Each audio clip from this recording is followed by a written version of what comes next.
From the way we conduct business to cultivating relationships, the simple act of going online has the power to change someone's world.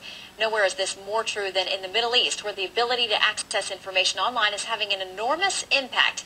Dave Tafori is a former rule of law coordinator for the U.S. Embassy in Baghdad, and Gisel is the director of international business at Google. Both have recently returned from a trip to Gaza and the West Bank, where they saw the positive influence of the internet firsthand. Thank you both for coming in today. So interesting. Thank you for having me.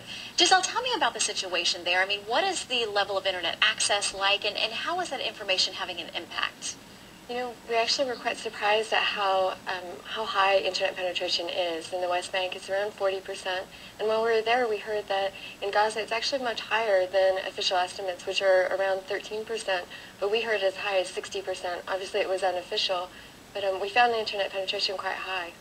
And Dave, what kind of impact do you think it was having there, that access to info? Well, one of the things that we wanted to look at is, does the internet have the opportunity, the potential to change conflict zones, like Gaza, like West Bank, or Iraq and Afghanistan? And what we found is it does. People in Gaza, for instance, are very isolated, and they use the internet to connect with the outside world.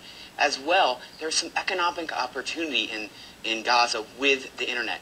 Because of the embargo, they can't bring in goods or send out goods, but they can send ideas through the internet, they can create programs on the internet, and create companies that make money through the internet. Plus, there's also the potential, and we saw this among young people in Gaza, for them to use the internet to communicate with each other and to organize to improve their lives. Yeah, and we've seen the internet used so much for negative things, that people connect with Al-Qaeda and you know, get other ideas and can check in with people that have negative aims. I mean, this is really an opportunity to do something positive. Gisel, how do you go about branching into new communities, into new places, to have more of a presence there? You know, a lot of it is actually through these exploratory trips to different countries. We do it all over the world, and the Middle East is just another region we do this in, and we really try to interact with the IT community to understand how we can better support the entrepreneurs that are there and their business needs.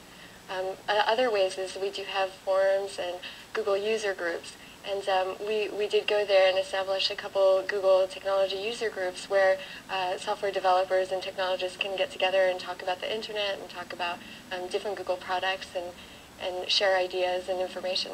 And Dave, quickly I want to ask you, you have another important trip coming up. Yes, we do. So we're going to go to Iraq, and we're going to do some similar things to what we did in Gaza and West Bank. The problems are a little different. In Iraq, internet use is very low. It could be as low as 1%, some estimates have it. But there's still potential for companies to be created around the internet and get more content on the internet that's relevant to Iraqis. That will help and give them better information. Well, technology has certainly changed all of our lives. Great to have both of you here today, and best wishes with your upcoming trip. Thank you, Shannon. Thanks.